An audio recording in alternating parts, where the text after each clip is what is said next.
Dear brothers and sisters in the Lord, ప్రభునందు ప్రియమైన సహోదరి సహోదరులారా, today's verse for our meditation is taken from the book of Deuteronomy chapter 20 verses 3 and 4. ఈ రోజు మన ధ్యానం కొరకు ద్వితీయోపదేశకాండం 20వ అధ్యాయము 3-4 వచనాల నుండి తీసుకొనబడింది. Let not your hearts faint, fear not, and do not tremble, neither be ye terrified. మీ హృదయములు జంకనీయకుడి, భయపడకుడి, వారి ముఖం చూచి బెదరకుడి. Deuteronomy is a book of preaching.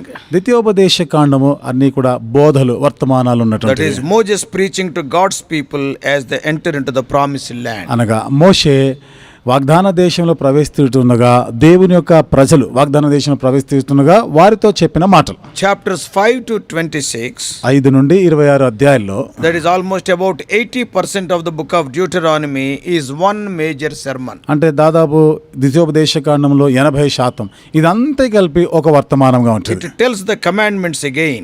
మరలా దేవుని ఆజ్ఞల గురించి చెప్పేది.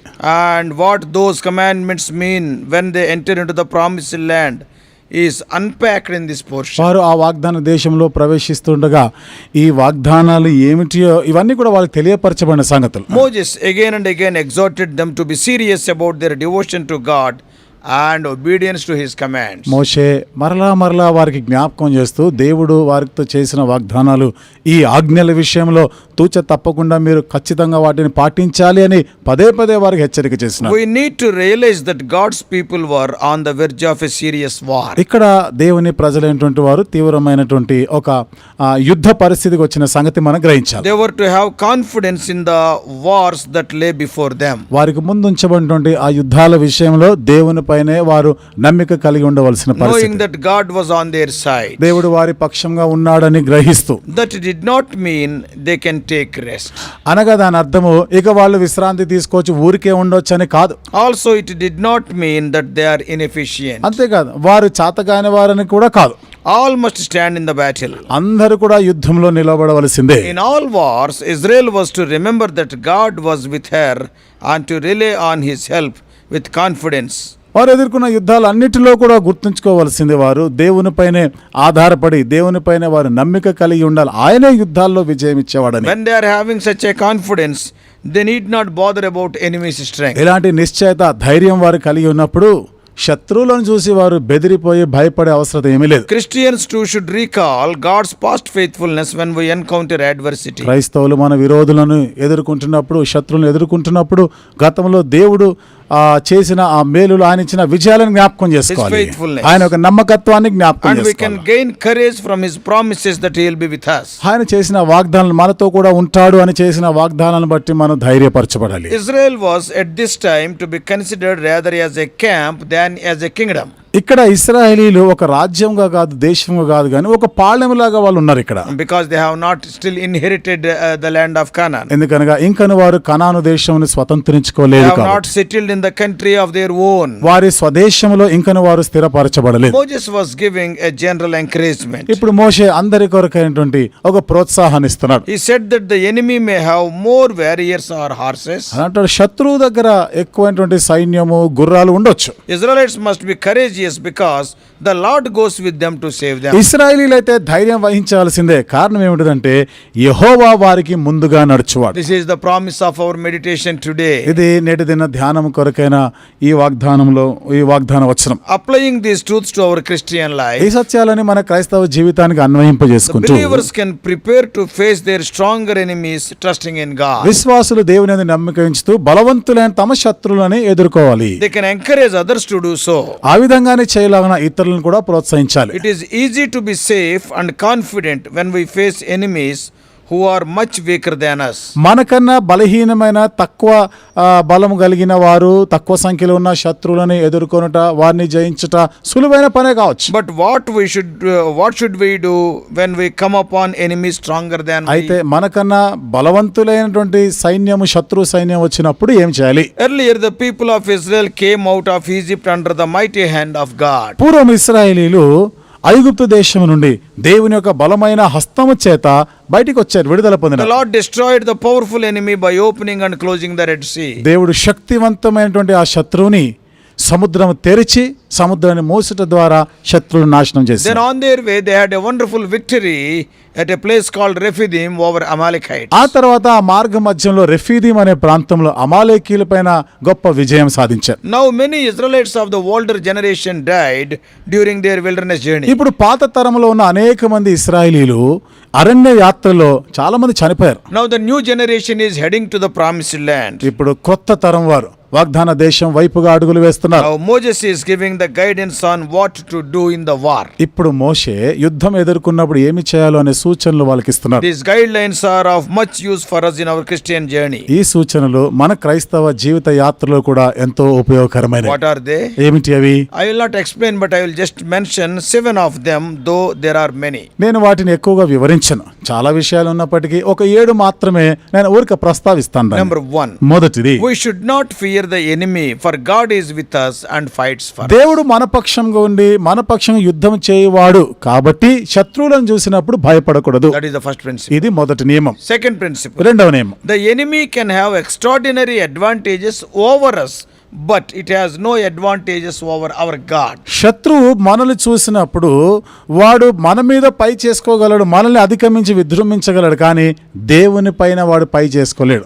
And we should not put our trust in our resources or human capacity, but in God. That is the third thing. మూడవ సంగతి, మనం ఎప్పుడు కూడా మానవ సంబంధమైన శక్తి పైన వనరుల పైన ఎన్నడూ ఆధారపడకూడదు, కానీ కేవలం దేవుని పైన దేవుని శక్తి పైననే ఆధారపడాలి. Fourthly, నాలుగవ we మాట, must remember the past victories. గత విజయాలని జ్ఞాపకం They చేసుకో. will cheer ourselves up in the struggles of the present. మనం ఇప్పుడు ప్రస్తుతం ఎదుర్కొంటున్న పోరాటాల్లో ధైర్యాన్ని ఇస్తాయి. The God who did wonders in the past is the same that fights for us today. గతంలో అద్భుత కార్యాలు జరిగించిన దేవుడు ఈ రోజు మనం ఎదుర్కొంటున్న యుద్ధ పోరాటంలో మన పక్షముగా యుద్ధం The చేస్తాడు. God of the Bible is greater than the gods of this world. బైబిల్లోని దేవుడు ఈ యుగ సంబంధమైన దేవతలందరికన్నా పైవాడు, గొప్పవాడు. He is mightier than the armies of our enemies. మన శత్రువు యొక్క సైన్య బలగాలన్నిటికన్నా బలమైన వాడు మన దేవుడు. Our God is the controller of the whole universe. మన దేవుడు విశ్వం అంతటిని కూడా నియంత్రించేవాడు. Who can overcome this God? ఈ దేవుడిని ఎవరు జయించగలరు, అధిగమించగలరు? And fifthly, ఐదవ మాట, the secret of winning is to stand on the side of the strongest one. మనము జయించాలి అంటే ఆ విజయానికి రహస్యము బలవంతుడైన వాని పక్షంగా ఉండాలి. Even in the most difficult situations, we can trust him. అత్యంత కష్టతరమైన క్లిష్టమైన పరిస్థితిలో సహితం ఆయన యందు మనం నమ్మిక ఉంచగలము. In your leisure time, later you can read Isaiah 41, 8 to 13. మీ తీరిక సమయంలో యెషయా గ్రంథం 41వ అధ్యాయం 8 నుండి 13 వచనాలని చదవండి. Sixthly, ఆరో మాట, we can encourage others with the certainty that God guarantees victory. దేవుడు ఖచ్చితంగా నిశ్చయంగా విజయం ఇస్తాడు అనేటువంటి ఈ ధైర్యాన్ని ఇతరులతో కూడా మనం పంచుకొని వారిని కూడా ప్రోత్సహించవచ్చు. As the priests of the Lord in the New Testament age, as per 1 Peter 2:9, పేతురు రాసిన మొదటి పత్రిక 2వ అధ్యాయం 9వ వచనం ప్రకారం క్రొత్త నిబంధన యాజకులు యేసుక్రీస్తు యొక్క యాజకులుగా we should bring to the people a word of hope and encouragement. మనము ప్రజలకి ప్రోత్సాహాన్నిచ్చి ధైర్యపరిచేటువంటి మాటల్ని It తెలియపరచాలి. is the presence of God that guarantees the victory for us. దేవుని సన్నిధే మనకి విజయాన్ని ఇచ్చేది, ఖచ్చితమైన విజయాన్ని ఇచ్చేది. Seventhly and finally, 7వ మాట, ఆఖరి మాట, in spite of the negative reports by the spies like those 10 people, ఆ 10 మంది వేగుల వారు ఇచ్చినటువంటి ప్రతికూలమైనటువంటి వ్యతిరేకమైనటువంటి సమాచారం that ఇచ్చినప్పటికీ, is other than Joshua and Caleb, అంటే యెహోషువ కాలేబులు కాకుండా మిగతా 10 వారు, yeah, fear not, for it is God who goes with us to save us. భయపడకుడి, మీ ముందర నడుచువాడు మిమ్మల్ని రక్షించువాడు దేవుడైన యెహోవాయే. So dear brothers and sisters, కాబట్టి ప్రియమైన సహోదరి are you సోదరులారా, facing any battles today? ఈ రోజు ఏదైనా యుద్ధం, ఏదైనా పోరాటాన్ని ఎదుర్కొంటున్నావా? Undoubtedly every true child of God faces battles. నిస్సందేహ నిజమైనటువంటి దేవుని ప్రతి బిడ్డ కూడా యుద్ధాలు, పోరాటాలు ఎదుర్కొంటారు. Christian life is like Canaan land, క్రైస్తవ జీవితము కనాను దేశం లాంటిది. full of mountains and valleys. ఎక్కడ చూసినా కొండలు ఉంటాయి, లోయలు కూడా We ఉంటాయి. have to fight more battles in Canaan than of Egypt. ఐగుప్తు కన్నా కానానులో ఎక్కువైన యుద్ధాలు చేయవలసి ఉంటుంది. The battles which the Israelites fought in the promised land are more than what they fought in Egypt. ఇశ్రాయేలీలు ఏవైతే కనాను దేశంలో వాళ్ళు యుద్ధాలు చేసినారో ఐగుప్తు దేశము కన్నా ఎన్నో రెట్లు ఎక్కువైన యుద్ధాలు. As a child of God, దేవుని బిడ్డగా when you face these battles or enemies in our spiritual journey, ఆత్మీయ జీవిత యాత్రలో ఈ శత్రువులని, ఈ పోరాటాలను ఎదుర్కొంటున్నప్పుడు never forget these 7 points. ఈ 7 సంగతులను ఎన్నడూ మర్చిపోకూడదు. May God make you victorious in all your battles. నీవు ఎదుర్కొనే ప్రతి యుద్ధ పోరాటాల్లో దేవుడు నిన్ను విజయశాలిగా చేయునుగాక. May God bless you. దేవుడు నిన్ను దీవించునుగాక. Shall we pray? ప్రార్థన చేసుకుందాం.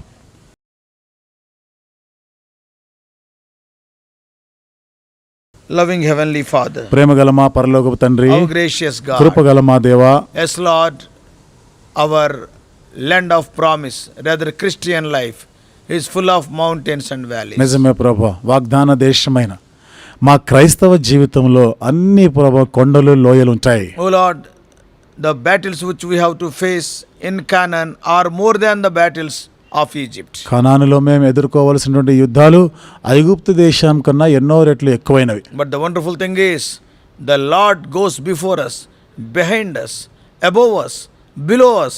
He surrounds us. అయితే అద్భుతమైనటువంటి సంగతి, దేవా మా దేవుడు మాకు పైగాను మా క్రింద మా ఇరుప్రక్కల మా చుట్టూను ఆవరించి మా ముందు నడిచేవాడు. Oh Lord, we need not fear. దేవా మేము దేనికి భయపడే అవసరం లేదు. Oh Lord, we thank thee for people like Moses. మోషే లాంటి ప్రజలను బట్టి మీకు వందనాలు. Till their death they were a source of constant encouragement, O Lord, to the people of God. వారు మరణించేంత వరకు కూడా దేవుని ప్రజలకి ఎడతెగక ధైర్యాన్ని ఇస్తూ బలపరుస్తూ ప్రోత్సహించేవారుగా ఉన్నారు. If any one of our dear ones, if they are going through severe battles, we do pray through the word of God they may be strengthened. మా ప్రియులు వింటున్న వారు ఎవరైనా తీవ్రమైనటువంటి ప్రభా ఈ యుద్ధ పోరాటాల పరిస్థితులు గుండా వెళ్తుంటే దేవుని వాక్యమును బట్టి ప్రభా వారిని మీరు ఆదరించి ప్రోత్సహించమని బలపరచమని ప్రార్థన చేస్తారు. Trials and temptations are new to the children of God. ప్రభా పరీక్ష పరిశోధనలు ప్రభా ఇవన్నీ కూడా దేవుని ప్రజలైనటువంటి వారికి ఏదో క్రొత్తగానే ఉండొచ్చు. But O Lord, thou will take us, O Lord, from victory to victory. కానీ ప్రభా విజయం నుండి అధిక విజయానికి నువ్వు నడిపించే దేవుడు. Speak to us, O Lord. దేవా మాతో మాట్లాడండి. Help us not to be discouraged in our battles, but look unto the one who is mightier than the one who is in the world. మేము ఎదుర్కొనే యుద్ధ పోరాటాల్లో ప్రభా